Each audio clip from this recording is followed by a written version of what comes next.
దేవుని వాక్యంలో ఎప్పుడైతే సత్యాన్ని మనం గ్రహిస్తామో మనం స్వతంత్రులుగా జీవిస్తాం. హల్లెలూయా.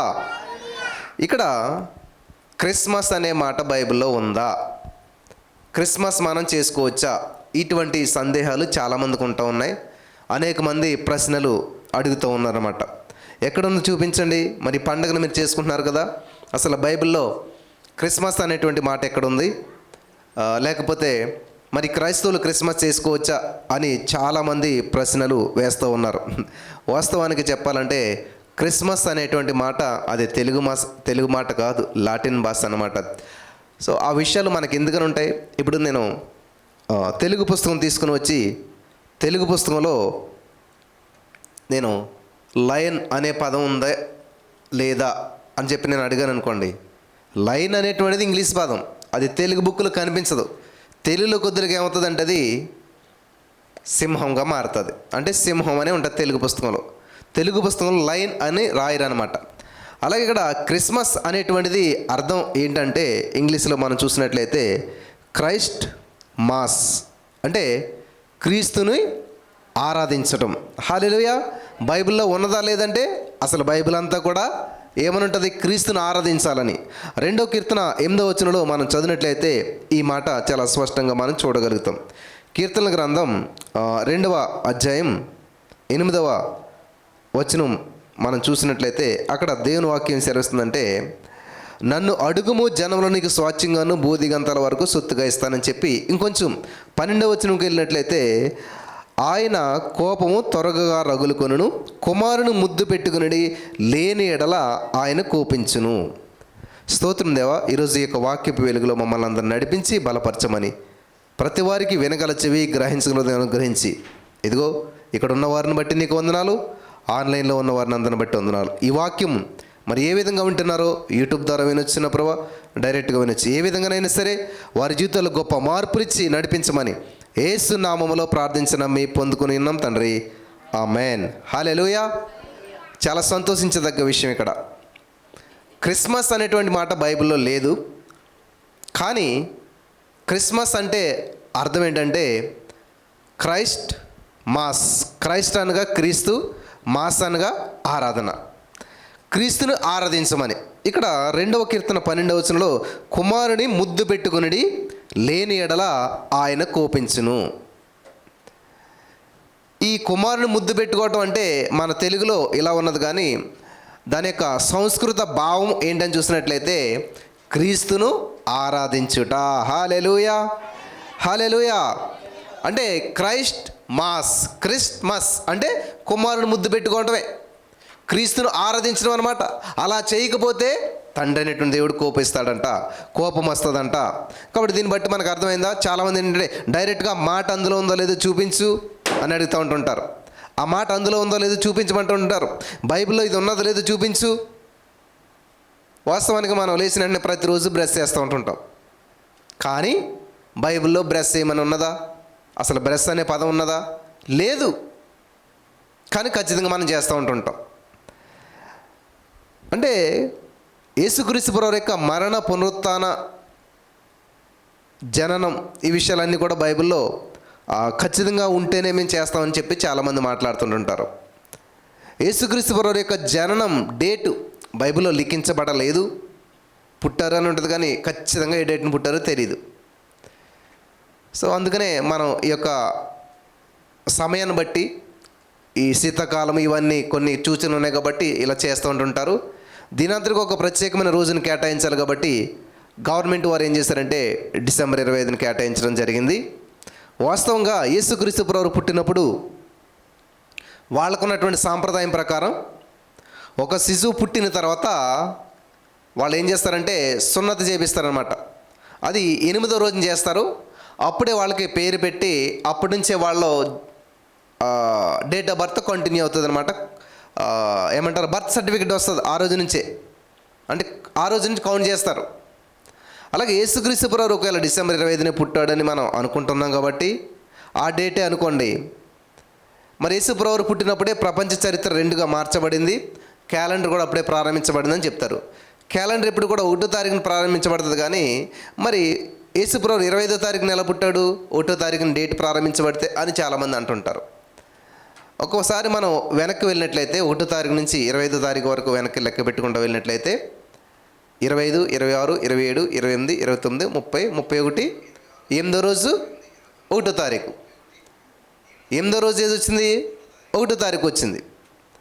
అంటే ఇక్కడ మనం గమనించినట్లయితే యేసుప్రభు పుట్టిన 8వ రోజు నుంచే లెక్క అన్నమాట. ఆ విధంగా చూసినా 25వ తారీఖు నుంచి 1వ తారీఖు వరకు ఎన్ని రోజులు వచ్చాయి, 8 రోజులు వచ్చాయి. ఈ 8 రోజులు వచ్చినప్పుడు మన క్యాలెండర్ ఎప్పుడు ప్రారంభించబడింది, జనవరి 1ని. మనకి అర్థం కాని విషయాన్ని అది అసత్యం అని అనుకోకూడదు ఎప్పుడు కూడా. కొంతమంది గుడ్డి వారిని ఎక్స్కర్షన్ తీసుకుని వెళ్ళారంట. తీసుకుని వెళ్తే వాళ్ళకి స్పర్శ జ్ఞానం ఉంది కానీ చూపు జ్ఞానం లేదు, చూసేటువంటి శక్తి లేదు. వాళ్ళ వస్తువుల్ని తట్టి వెంటనే వాళ్ళు క్యాచ్ చేస్తారనమాట. ఇది ఏ వస్తువు, ఇది ఏంటి అనేటువంటి దాన్ని స్పర్శ జ్ఞానం ద్వారా చెప్పగలుగుతారు. ఇటువంటి వారిని అందరిని తీసుకుని వెళ్ళి ఎక్స్కర్షన్స్ కంటే ఒక జూ పార్క్ తీసుకుని వెళ్ళినప్పుడు అక్కడ ఒక ఏనుగుని చూపించారంట. వాళ్ళందరూ కూడా స్పర్శించారు, పట్టుకున్నారు, చూశారు. తర్వాత వెళ్ళిపోయిన తర్వాత అందరిని అడుగుతూ ఉన్నారన్నమాట. ఆ మాస్టర్ అడుగుతూ ఉన్నాడు, మీరు జూ పార్క్లో ఏనుగుని చూస్తారు కదా అని చెప్పి ఒక్కొక్కరిని అడుగుతూ వస్తున్నాడంట మాస్టర్. అందులో ఒక వ్యక్తి అన్నాడంట, సార్ ఏనుగు ఎలాగుంటుందో తెలుసా, పెద్ద అనకొండలా ఉంటుంది అన్నాడంట. ఎందుకని అలా చెప్పాడు ఆయనంటే ఆ వ్యక్తి ఏనుగు తొండాన్ని పట్టుకున్నాడంట. ఇంకా అంతకుమించి ఏమీ చూడలేదు ఆయన. రెండో వ్యక్తిని అడిగితే, సార్ ఏనుగు ఎలాగుంటుందో తెలుసా, పెద్ద చాటలాగా ఉంటుంది అంటే చెవులు మాత్రమే పట్టుకున్నాడంట. ఇంకొక వ్యక్తి ఏమని చెప్పాడంటే ఏనుగు ఎలాగుంటుందంటే పెద్ద స్తంభంలాగా ఉంటుంది అంటే ఏనుగు కాలు మాత్రమే పట్టుకున్నాడంట. ఇలాగ వాళ్ళు దేన్నైతే పట్టుకున్నారో దాన్ని బట్టే ఆ యొక్క ఏనుగు రూపం ఉంటుందని చెప్పడం జరిగిందంట. వాస్తవానికి ఏనుగు ఎలా ఉంటుందో చెప్పాలంటే ఏం చేయాలి, ఆ పూర్తిగా చూసినటువంటి వ్యక్తి మాత్రమే ఏనుగు ఎలా ఉందో చెప్పగలుగుతాడు. చూడని దాని గురించి మనం మాట్లాడామనుకోండి అసత్యమైనటువంటి విషయాలు బయటపడతాయి. ఇలాగా చాలామంది తెలియనటువంటి విషయాలు, మనకి కనుమరిగిన విషయాల్ని అది అసత్యం అని చెప్తూ ఉంటుంటారు. ఇప్పుడు నేను అమెరికా వెళ్ళలేదు ఇంతవరకును, నేను దుబాయ్ వెళ్ళలేదు ఇంతవరకును, కాబట్టి దుబాయ్ లేదు, అమెరికా లేదు అన్నానంటే నేను వెళ్ళలేదు కాబట్టి అది లేదు కాదు, అది ఉన్నది, నువ్వు వెళ్ళినా వెళ్ళకపోయినా కూడా. అలాగే యేసుక్రీస్తు ప్రభువారు నువ్వు నమ్మినా నమ్మకపోయినా అది సత్యం. మా అమ్మగారికి దగ్గర 80 సంవత్సరాలు ఉంటాయి ఇప్పుడు. సో మా అమ్మగారికి ఎప్పుడు నా ఊహ తెలిసాక ఆమెకి పుట్టినరోజే తెలియదు అసలే. అంటే ఆమె చదువుకోలేదు, వాళ్ళ పేరెంట్స్ కూడా ఆమె ఎప్పుడు పుట్టింది ఏంటో ఆ డేట్ ఆఫ్ బర్త్లో రాయలేదు. కానీ ఆధార్ కార్డులు వాటికి డేట్లు కావాలి కాబట్టి ఏం చేశారంటే ఏదో ఊహించి చెప్పేశారు, పలానా డేటు పలానా అదని చెప్పేసి. దాంతో వాళ్ళు ఒక డేటు అది వాళ్ళు వేసుకున్నారు. వాస్తవానికి నిజంగా మా అమ్మగారు ఏ డేట్ని పుట్టారో, ఏ రోజున జన్మించారో ఈవెన్ ఆమెకి తెలీదు, మాకు తెలీదు. కాబట్టి ఇప్పుడు మా అమ్మగారు పుట్టినటువంటి డేట్ ఖచ్చితంగా లేదు కాబట్టి నీవు మా అమ్మ కాదు అని నేను అంటానా? ఏ డేట్ని పుట్టిందో నాకు అనవసరం, కానీ ఆమె నన్ను కన్నది, నన్ను పెంచింది. హల్లెలూయా. నాకు ఈ స్థితి మరిచ్చింది కాబట్టి నేనేం చేస్తాను, ఆమె నన్ను కన్నది, మా అమ్మ అని చెప్తాను నేను. ఎవరైనా వచ్చి మీ అమ్మ ఏ డేట్ని పుట్టింది అని అడిగారు అనుకోండి, నేను తెలియదని చెప్తాను అనమాట. మీ అమ్మ ఏ డేట్ని పుట్టిందో తెలియనప్పుడు మీ అమ్మ ఎలాగవుతుంది అని ఎవరన్నా అన్నారనుకోండి, అప్పుడు నేనేం చెప్తాను, అరే నిజమే కదా, మా అమ్మ ఎప్పుడు పుట్టిందో నాకు తెలియనప్పుడు అసలు ఇప్పుడు మా అమ్మ ఎలాగవుతుంది. ఈ రోజున చాలామంది అదే డిసెంబర్ 25న క్రిస్మస్ చేస్తున్నారు కదా, యేసుప్రభు పుట్టినాడు బైబిల్ ఎక్కడన్నా చూపించండి, ఎక్కడున్నదో చూపించండి. యేసుప్రభు పుట్టాడని ఉంది కానీ పుట్టిన డేట్ అయితే ఖచ్చితంగా బైబిల్లో లేదు. కానీ ప్రపంచంలో అనేక మంది పుట్టారు, చనిపోయారు, కానీ ప్రపంచాన్ని ప్రభావితం చేసినటువంటి వాడు యేసుక్రీస్తు ప్రభువారు మాత్రమే. 30 సంవత్సరాల వరకు యేసు ప్రభువారు జీవించాడు. ఆ 30 సంవత్సరాల వరకు కనిపించలేదు. తర్వాత 3.5 సంవత్సరాలు అంటే 33.5 సంవత్సరాలు యేసు ప్రభువారు భూమి మీద ఉన్నాడు. 33.5 సంవత్సరాల్లో కేవలం 3.5 సంవత్సరాలు మాత్రమే ఆయన సువార్తను ప్రకటించడం జరిగింది. హల్లెలూయా, హల్లెలూయా. 3.5 సంవత్సరాలు ఆయన శాంతిని ప్రకటించి, సువార్తను ప్రకటించి ప్రపంచానంతా కూడా ప్రభావితం చేశాడు. ఈరోజు నీ మాటలు వింటున్న మీలో చాలామంది ఎంతకాలం బ్రతికామని కాదు. తెలుగులో ఒక సామెత ఉంటుంది, కాకిలా కలకాలం బ్రతికే కంటే హంసలాగా 6 నెలలు బ్రతికితే చాలు. అంటే కాకి లాంటి జీవితం, కాకి ఏం తింటుంది మీకు తెలుసు, కాకి ఎలా జీవిస్తుంది మీకు తెలుసు. అటువంటి జీవితాంతం బ్రతికే కంటే హంస లాంటి జీవితం. హంస ఏం చేస్తుంది మీకు తెలుసు, ముత్యాలను తింటుందంట హంస. హంస ఏం చేస్తుంది మీకు తెలుసు, పాలని నీళ్ళను కలిపెడితే కేవలం పాలను మాత్రమే స్వీకరించి నీటిని విడిచిపెడుతుంది. అంటే మంచిని మాత్రమే స్వీకరిస్తుంది, కావలసిన దాన్ని మాత్రమే స్వీకరిస్తుంది. అటువంటి లక్షణం కలిగినటువంటిది హంస. అటువంటి మంచి జీవితం కొన్ని రోజులైనా చాలు, ప్రభావవంతమైనటువంటి జీవితం కొన్ని రోజులైనా చాలు. కానీ ప్రభావం లేనటువంటి జీవితం, పనికిరానటువంటి జీవితం ఎన్ని రోజులు జీవించినా ఉపయోగం లేదు. ఇక్కడ యేసుక్రీస్తు ప్రభువారు ఈ లోకంలో ఎంతకాలం జీవించారు అని మనం ఆలోచించినట్లయితే 33.5 సంవత్సరాలే. కానీ 30 సంవత్సరాల వరకు ఆల్మోస్ట్ ఎవరికి కూడా కనిపించలేదు ఆయన. 30వ సంవత్సరం వరకు యూదుల ఆచారం ప్రకారం వాళ్ళు సువార్తను ప్రకటించకూడదు, అంటే రబ్బీ అంటే బోధకులు అవ్వకూడదు అనమాట, బోధించకూడదు, సమాజ మందిరాల్లో వాళ్ళు మాట్లాడకూడదు. అది మెచ్యూరిటీ ఏజ్ అనమాట వాళ్ళ దృష్టిలో. యూదుల దృష్టిలో ఏంటంటే 30 సంవత్సరాలు వచ్చేంత వరకు కూడా ఒక వ్యక్తి సమాజంలో మాట్లాడకూడదు, బోధించకూడదు, దేవుని వాక్యాన్ని ప్రకటన చేయకూడదు. నేను చాలాసార్లు ఆశ్చర్యపోయి ఉన్నమాట, ఎందుకని యేసుప్రభువు 30 సంవత్సరాల వరకు అసలు మాట్లాడలేదు. 8వ సంవత్సరంలో మాట్లాడేసి వాక్యం చెప్పేస్తుంటే ఆటంకపరిచేస్తారు. ఇంకా అక్కడి నుంచి అయినా 8వ సంవత్సరం నుంచి 30వ సంవత్సరం వరకు 12వ సంవత్సరంలో యేసుప్రభువు వారు ప్రశ్నలు వేస్తూ ఉంటాడు అన్నమాట సమాజ మందిరంలో కూర్చుని. 12 సంవత్సరాల తర్వాత మళ్ళీ 30 సంవత్సరాల వరకు యేసుప్రభువు వారు కనిపించాడు. 18 సంవత్సరాలు. ఈ 18 సంవత్సరాలు యేసుప్రభువు వారు కనుమరుగైనటువంటి పీరియడ్ని చాలామంది ఏం చేస్తారంటే, ఆయన ఇండియా వచ్చాడు, యోగా చేశాడు, లేకపోతే తపస్సు చేశాడు, లేకపోతే అది చేశాడు, జ్ఞానాన్ని సంపాదించాడు, ఇట్లా చాలా రకరకాల కథలు అల్లుతూ ఉంటుంటారు. వాస్తవానికి యేసుక్రీస్తు ప్రభువారు 12వ సంవత్సరం నుంచి 30వ సంవత్సరం వరకు తల్లిదండ్రులకు విధేయత కలిగినటువంటి బిడ్డగా ఉండిపోయాడు ఆయన. తండ్రికి సహాయపడుతూ, తండ్రి వడ్రంగ మేస్త్రి కార్పెంటర్ కాబట్టి ఆ పనిలో సహాయకుడిగా ఉంటూ, ఆయన ప్రార్థనలో గడుపుతూ, దేవునికి సమీపంగా ఉంటూ, దేవుని నామాన్ని మహింపరుస్తూ ముందుకు వెళ్ళిపోయాడు. హల్లెలూయా, హల్లెలూయా. ఇది వాస్తవం. మీరు గమనించినట్లయితే జాగ్రత్తగా గమనించాలి ప్రియులారా. అయితే మరి 18 సంవత్సరాలు ఏమైపోయాడు యేసుప్రభువు అంటే, తల్లిదండ్రులకు విధేయత కలిగినటువంటి వాడుగా తన జీవితాన్ని కట్టుకుంటూ దేవునికి దగ్గరగా ఉంటూ జీవించాడు. 30 సంవత్సరాలు ఎప్పుడైతే వచ్చిందో గమనించాలి, దేవుడు రూల్స్ని బ్రేక్ చేయలేదు. అక్కడ ధర్మశాస్త్రాన్ని కొట్టివేయడానికి నేను రాలేదు కానీ నెరవేర్చడానికి వచ్చానంటున్నాడు దేవుడు. ఆ విధంగా అక్కడ యేసయ్య ఏదైతే చేశాడో అంత మేలే చేశాడు, మంచి చేశాడు. 30 సంవత్సరాల వయసు దాటిన తర్వాత ఎలాగైతే సమాజ మందిరంలో ప్రకటించే అవకాశం ఉందో, అప్పుడు ఆయన 30 సంవత్సరాలు నిండినప్పుడు ఉపవాసం ఉండే 40 రోజులు, పరిచర్యకు ముందు ఉపవాసం ఉండే 40 రోజులు, ఆ తర్వాత పరిచర్యను ప్రారంభించాడు యేసయ్య. హల్లెలూయా, హల్లెలూయా. కాబట్టి ఈరోజు నా ప్రియమైనటువంటి సహోదరి స్నేహితులారా, ఇక్కడ దావీదు పట్టణం నేడు రక్షకుడు. మా చిన్నతనంలో ఈ యొక్క సినిమాలు రిలీజ్ అయ్యేటప్పుడు ఏం చేసేవారంటే ఆటోకి మైక్ కట్టేవారు. ఆ మైక్ ద్వారా ఏం చేసేవారంటే అనౌన్స్మెంట్ చేసేవారు అనమాట. నేడే మీ యొక్క అభిమాన థియేటర్లో మీ అభిమాన హీరో సినిమా రిలీజ్ అవుతుంది, ఇప్పుడు నేడే చూడండి, నేడే చూడండి అంటే అర్థం ఏంటంటే ఈరోజే, ఇప్పుడే, వెంటనే. మరి ఇక్కడ ఈ మాట మనం చదువుతున్నాం, దావీదు పట్టణం నేడు రక్షకుడు మీ కొరకు పుట్టి ఉన్నాడు, ఈయన ప్రభువు అయిన క్రీస్తు. ఆమేన్. నేడు, ఈ మాటను మనం ఎప్పుడు చదివినా కూడా నేడు అంటే ఈరోజే, నేడు అనగా ఇప్పుడే, నేడంటే ఇప్పుడే. ఒక వృద్ధాప్యంలో ఉన్నటువంటి స్త్రీ అంతా తన జీవితంలో ఎన్నో సమస్యలు ఎదుర్కొని ఇక ఈ జీవితాన్ని నేను ముందుకు కొనసాగించలేను, దేవా చాలు ఈ రోజుతో నా జీవితం నేను ముగిస్తాను, కాబట్టి రేపు నన్ను నీ సన్నిధికి చేర్చుకొని రాసిపెట్టిందంట అక్కడ గోడకి. దేవా రేపు నన్ను నీ సన్నిధికి చేర్చుకో, రేపు నేను నీ సన్నిధికి వస్తున్నాను. దేవుడితో వచ్చేసాడంట, తీసుకుని వెళ్తారని చెప్పేసేసి వస్తే ఆ గోడ మీద ఏం రాసుకుందంట, రేపు నేను దేవుని సన్నిధికి రావాలనుకుంటున్నాను, రేపటితో నా జీవితాన్ని ముగిస్తున్నాను. ప్రతిరోజు దేవునితో వస్తున్నాడంట, కానీ అక్కడ రేపు అని ఉందంట బోర్డు, కాబట్టి వెళ్ళిపోతున్నాడంట. మరి ఎలాగ దీనికి సొల్యూషన్ అంటే అప్పుడు ఆమె ఏం చేస్తుందంట, నో నో నో, రేపు కాదు, నేడే నా యేసయ్య సన్నిధికి నేను వెళ్ళాలనుకుంటున్నాను, ఈరోజే అని చెప్పి ఆమె రాసుకున్నదంట.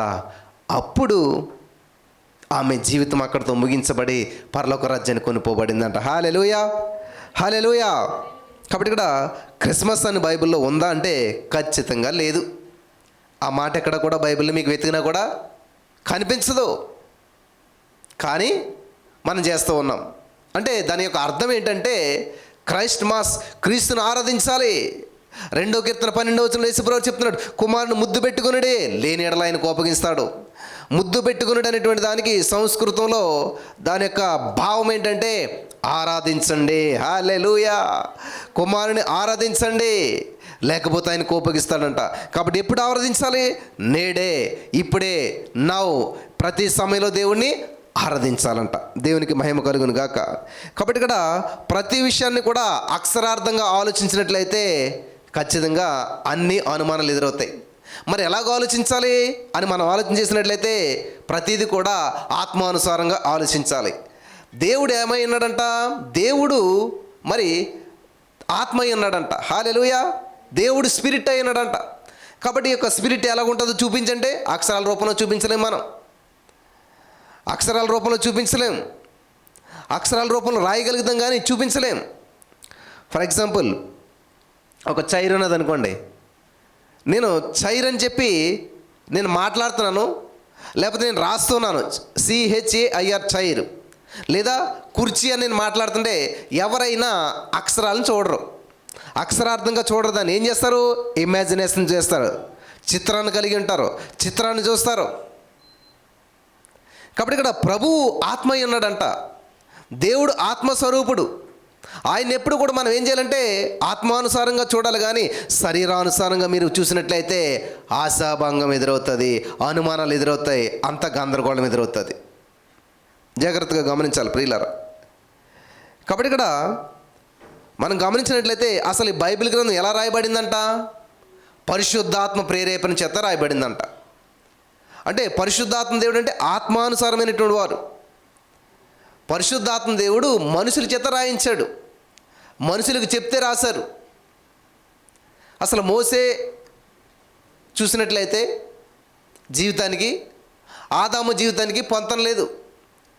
ఆదాము పుట్టాడు, పెరిగాడు, చనిపోయాడు, సమాధి చేయబడ్డాడు, తరాలు గతించాయి, వేల సంవత్సరాలు గతించాయి. ఎప్పుడుగో పుట్టాడు మోసే గారు. వాస్తవంగా ఆదికాండం రాసింది ఎవరంటే మోసే రాశాడు. మోసే రాసినటువంటి ఆదికాండంలో ఏమనుందంట? ఆదాము ఎలా పుట్టాడో, ఆదాము ఏ విధంగా తయారు చేయబడ్డాడో అంత అక్కడ లిఖించబడినది. అదేంటి, మోసేకి ఎలా తెలుసు ఆదాము ఎలా పుట్టాడో? మోసే చూశాడా? మోసే కంటే ఎప్పుడో ముందు పుట్టిన ఆదాము గారి గురించి ఎలా తెలుసు? చరిత్ర ఏమైనా గ్యాదర్ చేశాడా అంటే అప్పటికి ఆధారాలు ఏమీ లేవు. కానీ మోసే గారు అంత స్పష్టంగా ఏ రోజున ఏంటి అనేటువంటిది చాలా క్లియరెన్స్గా రాయగలుగుతూ ఉన్నాడు. ఎందుకనంట, ఎప్పుడైతే మోసే గారు దేవునితో సమయం గడుపుతూ, ఎప్పుడైతే మోసే గారు దేవునికి దగ్గరగా ఉంటూ ఉన్నాడో అప్పుడు పరిశుద్ధాత్మ దేవుడు వచ్చాడంట. హల్లెలూయా. ఆ పరిశుద్ధాత్మ దేవుడు ఏం చేస్తున్నాడంట? ఇదిగో మోసే ఏ విధంగా పుట్టాడో తెలుసా? ఇదిగో మోసే ఏ విధంగా ఉన్నాడో తెలుసా? మోసే జీవితంలో ఎటువంటి కార్యాలు జరిగాయో తెలుసా? మోసే ఎప్పుడు పుట్టాడో తెలుసా? ఇవన్నీ పరిశుద్ధాత్మ దేవుడు ఏం చేస్తున్నాడంట మోసే గారికి. ఆదాము ఎలా పుట్టాడో తెలుసా? ఆదాము ఎప్పుడు పుట్టాడో తెలుసా? ఈ విషయాలన్నీ మోసే గారికి తెలియజేస్తున్నాడు పరిశుద్ధాత్మ దేవుడు. అప్పుడు ఏం చేస్తున్నాడు? ఆ మోసే గారు రాస్తున్నాడు అనమాట, పలానా రోజున ఆదాము ఈ విధంగా ఇలా చేశాడు, ఆదాము నీకు గాఢ నిద్ర కలుగజేశాడు, ఆ ప్రక్కట ఎముకను తీశాడు. ఇదంతా ఏంటంట? ఒక మూవీ లాగా దేవుడు చూపిస్తూ ఉన్నాడంట. ఎవరికి? మోసే గారికి. అప్పుడు ఆ విషయాల్ని మోసే గారు రాయగలిగాడు అనమాట. హల్లెలూయా. దేవునికి స్తోత్రం కలుగును గాక. కాబట్టి ఆత్మానుసారంగా తీసుకోవాలి, అక్షరార్థంగా కాదు. ఏదైనా విషయాన్ని మనం చదివినప్పుడు దాన్ని ఆత్మానుసారంగా తీసుకుంటేనే ముందుకు వెళ్ళగలుగుతాం. మనం అక్షరార్థంగా దాన్ని తీసుకున్నాం అనుకోండి, అక్షరార్థంగా దాన్ని ఆలోచన చేసామనుకోండి, ఏముండదు. ఫర్ ఎగ్జాంపుల్, బైబిల్కి అందరూ మనం చదువుతూ ఉంటుంటాం, తనను తాను తగ్గించుకున్నవాడు హెచ్చించబడతాడు. కానీ బైబిల్లో అక్షరార్థంగా ఏముంటుందండి? తన్ను తాను అని ఉంటుంది అనమాట. దాన్ని విడదీసి చదవకుండా దానిలో ఉన్న అర్థాన్ని మనం చేసుకోకుండా ఉన్నట్లయితే తన్ను తాను అంటే తప్పుగానే ఉన్నది. అది అర్థం ఖచ్చితంగా అక్షరార్థంగా దాన్ని తీసుకున్నట్లయితే తప్పుగానే ఉన్నది. కానీ దాని యొక్క అర్థం ఏంటంట, తనను తాను తగ్గించుకున్నవాడు హెచ్చించబడతాడు. ఆమేన్, హల్లెలూయా, హల్లెలూయా. కాబట్టి ఎవరైతే అక్షరార్థంగా తీసుకుంటారో, ఎవరైతే అక్షరాల మీద ఆధారపడతారో, నాకు ఖచ్చితంగా రెఫరెన్స్ కావాలి, నాకు ఖచ్చితంగా రాయబడిన మాటే కావాలి, అప్పుడే నమ్ముతాను, నేను అప్పుడే స్వీకరిస్తాను అని ఎవరైతే అంటారో, ఇక్కడ అపోస్తలుడైన పౌలు గారు చక్కటి మాట సెలవిస్తున్నాడు. 2 కొరింథీ పత్రిక, కొరింథీయులకు రాసిన 2వ పత్రిక 3వ అధ్యాయం 6వ వచనం చదివినట్లయితే అక్కడ, ఆయనే మమ్మను క్రొత్త నిబంధనకును అనగా అక్షరమునకును కాదు కానీ ఆత్మకే పరిచారకులమగుటకు మాకు సామర్థ్యం కలిగించి ఉన్నాడు. అక్షరము చంపును కానీ ఆత్మ జీవింపచేయును. హల్లెలూయా. వింటున్నారా? అక్షరము చంపుతుందంట, ఆత్మ జీవింపజేస్తుందంట. ఆమేన్. అక్షరము చంపుతుందంట, ఆత్మ జీవింపజేస్తుందంట. కాబట్టి ఈరోజు మీకు అక్షరాలు కావాలా? ఈరోజు మీకు రిటర్న్ రాయబడింది కావాలా? ఆత్మ కావాలా? పరిశుద్ధాత్మ దేవుడు జీవింపజేస్తాడంట. ఇక్కడ చాలా స్పష్టంగా పౌలు గారు చెప్తున్నట్టు మాట, ఆయనే మమ్మను క్రొత్త నిబంధనకు అనగా అక్షరమునకు కాదు కానీ ఆత్మకే పరిచారం మగుటకు మాకు సామర్థ్యం కలిగించున్నాడు.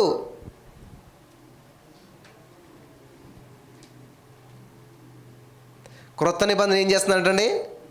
పరిశుద్ధాత్మ చేత నడిపించబడుతుంది.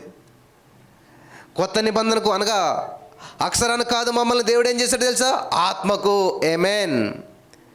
అక్షరము కాదు కానీ ఆత్మకే పరిచారం మగుటకు మాకు సామర్థ్యం కలిగించున్నాడు. ఆత్మకు పరిచారములగుటకు, ఆత్మకు పరిచారకులగుటకు. ఏంటి ఆత్మకు పరిచారకులు అవటం ఏంటి? కాబట్టి శరీరానుసారమైనటువంటి వారు శరీరానుసారమైనటువంటి వాటి మనసు ఉంచుతారంట, ఆత్మానుసారమైనటువంటి వారు ఆత్మానుసారమైనటువంటి వాటి మీద మనసు ఉంచుతారంట. అక్షరము చంపును, ఆత్మ జీవింపచేయును. కాబట్టి ఈరోజున అక్షరాలను ఆధారం చేసుకున్నారా? లేకపోతే కొన్ని రెఫరెన్స్లను ఆధారం చేసుకున్నారా? కొన్ని వాక్యాలు పట్టుకుని అట్లే ఆధారం చేసుకున్నారా? జాగ్రత్త ప్రియులారా, అక్షరార్థంగా తీసుకోవద్దు, ఆత్మానుసారంగా తీసుకోవాలంట.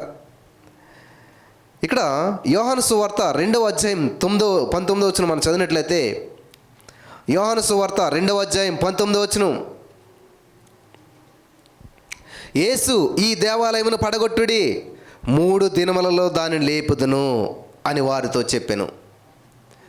ఇక్కడ ఈ మాట మనం సెలవిచ్చినట్లయితే, ఎవరికైనా చెప్పినట్లయితే ఎలా ఉంటుందంట? ఈ దేవాలయము అనగా యెరూషలేము దేవాలయాన్ని పడగొట్టేసేయండి, 3 రోజుల్లో దాన్ని లేపుతాను అని వాళ్ళు అర్థం చేసుకుని అక్షరార్థంగా అర్థం చేసుకున్నారు. కాబట్టి ఏంది, ఎన్ని సంవత్సరాలు కష్టపడి కట్టినటువంటి ఈ దేవాలయాన్ని నువ్వు పడగొడితే 3 రోజుల్లో లేపుతావా? దేవదోషం చేస్తున్నాడు, లేకపోతే నేను దేవుని కుమారుడు అంటున్నాడు అని చెప్పి యేసు ప్రభువుని అపార్థం చేసుకున్నారు. ఈరోజు మీలో చాలామంది కూడా ఇటువంటి పరిస్థితులు ఎదురవుతూ ఉన్నాయి. వింటున్నారా? ఇక్కడ ఏమని రాయబడి ఉందంటండి? ఈ దేవాలయము ఏంటంట? ఈ దేవాలయము అంటే మనుషులు ఏమనుకున్నారు? అక్షరార్థంగా ఇటకలతో కట్టిన దేవాలయం, సిమెంట్తో కట్టిన దేవాలయం, గోడలతో కట్టిన దేవాలయం. ఇది ఎంతమంది మనుషులు ఎన్ని సంవత్సరాలు కష్టపడి కట్టారో. మనిషికి మామూలు నేత్రాలతో చూస్తూ ఉన్నాడు, మనోనేత్రాలు వెలిగించబడలేదు. విన్నారా? ఈ దేవాలయం అంటూ ఉన్నాడు. కాబట్టి ఈరోజున ఈ మాటలు వింటున్న ప్రియమైనటువంటి సహోదరి స్నేహితులరా, యేసే నిన్ను ప్రేమిస్తూ ఉన్నాడు. ఆయన నీ కొరకు ఆత్మలోకంలో అనేక ప్రణాళికలు సిద్ధం చేశాడు. ఆత్మలోకంలో దేవుడు నిన్ను ముందుగానే చూశాడు, తల్లి గర్భంలో రూపించబడక ముందే. ఈ దేవాలయం అన్న వెంటనే ఆ దేవాలయం చూసేసారు వాళ్ళు. కానీ దేవుడు మాట్లాడిన మాట ఏంటంటే, ఈ దేవాలయము, హల్లెలూయా, నా దేవాలయాన్ని నన్ను పడగొట్టండి, నేను 3 రోజుల్లో తిరిగి కడతానని చెప్పాడు. దేవుడు చెప్పాడంటే ఖచ్చితంగా చేస్తాడు. యేసు ప్రభువుని సిలువేస్తే ఈ దేహం అనే దేవాలయం, ఆమేన్, ఆత్మానుసారమైనటువంటి వారు అర్థం చేసుకోగలుగుతారు. దేవుడు ఏ దేవాలయంలో నివసిస్తాడంట? ఈ దేవాలయంలో నివసిస్తాడు. నీ దేహం అనే దేవాలయంలో నివసిస్తాడు. కాబట్టి దేవుడు చెప్పిన దేవాలయం ఆ దేవాలయం కాదు, కానీ ఈ దేవాలయం గురించి మాట్లాడుతున్నాడు. ఆత్మానుసారమైన దేవాలయం గురించి మాట్లాడుతున్నాడు. పరిశుద్ధాత్మ దేవుడు నివసించే దేవాలయం గురించి మాట్లాడుతున్నాడు. ఇది అర్థం కాలేదు ఎవరికైనా అక్కడ. ఎందుకంటే అంతా కూడా కార్నల్ క్రైస్టియన్స్, అంతా కూడా ఆచార క్రైస్తవులే ఉన్నారు ఎక్కడ చూసినా కూడాను. ఆత్మానుసారమైన విషయాలు అర్థం చేసుకోవడానికి మనోనేత్రాలు వెలిగించబడాలి. ఆమేన్. నీ మనోనేత్రాలు వెలిగించబడనంతసేపు, నీ మనోనేత్రాలు వెలిగించబడకపోతే ఆత్మానుసారమైన విషయాలు ఏది కూడా అర్థం కాదు. అందుకని చాలామంది చెప్పేట్టు మాట్లాడండి, బ్రదర్ నేను ఎంతో కష్టపడి బైబిల్ చదువుతున్నానే, నేనెంతో గంటల సమయం వెచ్చించి బైబిల్ చదువుతున్నానే, నాకేమీ అర్థం కావడం లేదు. ఎందుకని అనుకుంటున్నారు? వాళ్ళు అక్షరాలను చదువుతారు మాత్రం అంతే, వాటి వెనక ఉన్న భావాన్ని అర్థం చేసుకోలేరు. అలా అర్థం చేసుకోవాలంటే పరిశుద్ధాత్మ దేవుడు నీకు సహాయం చేయాలి. ఆమేన్. పరిశుద్ధాత్మ దేవుడు నీ పక్కనే ఉండాలి. పరిశుద్ధాత్మ దేవుడు నీకు సహాయకుడిగా ఉండాలి. అప్పుడు మాత్రమే నువ్వు అర్థం చేసుకోగలుగుతావు. ఆమేన్. హల్లెలూయా, హల్లెలూయా. కాబట్టి ఈ రోజున ఈ దేవాలయం పడగొట్టిన 3 దినాల్లో దాన్ని లేపుతానని చెప్పినట్టు యేసుప్రభువు అబద్ధం ఆడాడా? ఆయన చెప్పింది కరెక్టే. ఆయన చెప్పింది ఖచ్చితంగా చేస్తాడు. మాట ఇచ్చినవాడు, నెరవేర్చేటువంటి వాడు, నమ్మదగినటువంటి వాడు. ఆయన మాట తప్పనటువంటి దేవుడు. ఎప్పుడైతే వీళ్ళు ఈ యొక్క మాటను తీసుకున్నారో ఎగతాళి చేశారు. కానీ యేసుప్రభువు మాట సత్యం, అవునంటే అవును, కాదంటే కాదు. కాబట్టి ఈ దేవాలయాన్ని పడగొట్టండి అన్నారు, పడగొట్టారు. వాళ్ళు యేసుప్రభువుని సమాధి చేశారు, సిలువ మరణానికి అప్పగించారు. 3వ రోజున ఆయన ఏం చేయడు తెలుసా? ఇదిగో ఇది నెరవేర్చేశాడు. 3 దినములలో దాన్ని లేపుదును. హల్లెలూయా. 3 దినాలలో దాన్ని లేపుతాను. ఇక్కడ చాలామంది యేసుప్రభువు వారు చనిపోయినప్పుడు యేసుప్రభువుని లేపింది ఎవరు తెలుసా? తండ్రి లేపాడు. కాబట్టి యేసుప్రభువు వారు కాదు అని చెప్పి చాలామంది అంటారు. ఇక్కడ దేవుడు చెప్తున్న మాట ఏంటంటే నేను లేపుతాను అంటున్నాడు. అంటే బైబిల్ గ్రంథంలో స్పష్టంగా రాయబడింది ఏంటంటే ప్రాణము పెట్టుటకును తీసుకొనుటకు నాకు అధికారం కలదంటాడు యేసయ్య. దేవుడు ఎప్పుడు కూడా అధికారాన్ని ప్రదర్శించాడు. దేవుడు ఎక్కడైనా కానీ అధికారాన్ని ప్రకటించాడు. గాలిని, సముద్రపు ఆ గాలిని గద్దించాడు దేవుడు. ప్రతిదాన్ని ఆజ్ఞాపించాడు, విడిచిపో, లేచిపో, పరిపెత్తుకున్నాడు.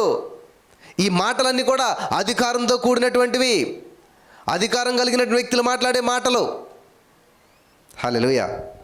కాబట్టి ఇక్కడ యేసయ్య సర్వశక్తిమంతుడు. ఆమేన్. నువ్వు ఆయన నమ్మినట్లయితే, ఆయన స్వీకరించినట్లయితే, ఏదో ఆచారంగా దేవుని సందుకు వచ్చామా, ఒక గంట సేపు కూర్చున్నామా, ఏదో వాక్యం విన్నామా, ఆ రోజు దేవుని సందులో కానుకేస్తామా, అమ్మయ్య అయిపోయింది బాధ్యత. ఇది కాదు ఆచారం. ఇదంతా ఆచారం. ఇది కాదు దేవుడు మెచ్చుకునేటువంటిది. దేవుని సందులో ఆసక్తి కలిగినటువంటి వారుగా మనం ఉండాలంట. ఆసక్తి విషయంలో మాంజులు కావద్దంటారు పౌలు గారు. కాబట్టి ఇక్కడ అక్షరార్థంగా తీసుకున్నారు వాళ్ళు. 3 దినాలంటే 3 దినాలని, దేవాలయం అంటే దేవాలయం అని. కానీ దేవుడు అక్షరార్థంగా మాట్లాడలేదు. యేసుక్రీస్తు ప్రభువు ప్రసంగాలు చేసేటప్పుడు అంట అనేక ఉపమానాలు బోధించేవాడంట. వచ్చిన వారందరూ కూడా అర్థమైపోయినా సరే యేసుప్రభువు చెప్పిన బోధ వినేయటం, వెంటనే చివరిలో ఏమన్నా పెడితే తినేసి వెళ్ళిపోయేవారంట. కానీ శిష్యులు అడిగారంట, యేసయ్య నువ్వేది బోధించినా కూడా ఉపమాన రీతిగా బోధిస్తున్నావు, దాని యొక్క అర్థం ఏంటి? గమనించాలి. దేవుడు ఎవరికి అర్థమవుతాడు తెలుసా? దేవుడు ఎవరికి అర్థం చేస్తాడు తెలుసా? దేవుడు ఎవరికి అవగాహన కల్పిస్తాడో తెలుసా? ఎవరైతే దేవుని దగ్గరకు వచ్చి దేవుని సమీపించి ఆశ కలిగి ఉంటారో వాళ్ళకి దేవుడు అన్నీ సమకూరుస్తాడు, తెలియజేస్తాడు. వింటున్నారా? కాబట్టి ఇక్కడ యేసుప్రభువు వారు దగ్గర వచ్చిన జనాలు ఎవరు అడగలేదు దేవుడిని ఏంటని, డౌట్ ఏం అడగలేదు.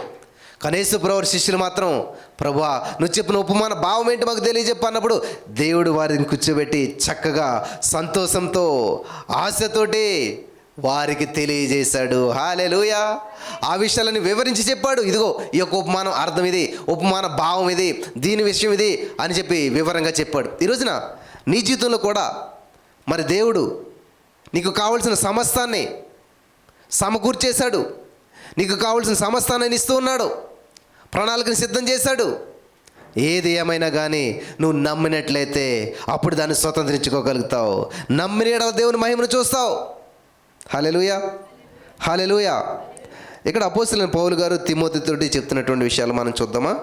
తిమోతి రాసిన మొదటి పత్రిక 6:3 చదివినట్లయితే, ఎవడైనను మన ప్రభువైన యేసుక్రీస్తు యొక్క హితవాక్యములను దైవభక్తికి అనుగుణ్యమైనటువంటి బోధను అంగీకరింపక భిన్నమైన బోధన ఉపదేశించిన యెడల వాడేమీ ఎరుగక తర్కములను గూర్చియు వాగ్వాదములను గూర్చియు వ్యర్థముగా ప్రయాసపడుచు గర్వాంధుడగును.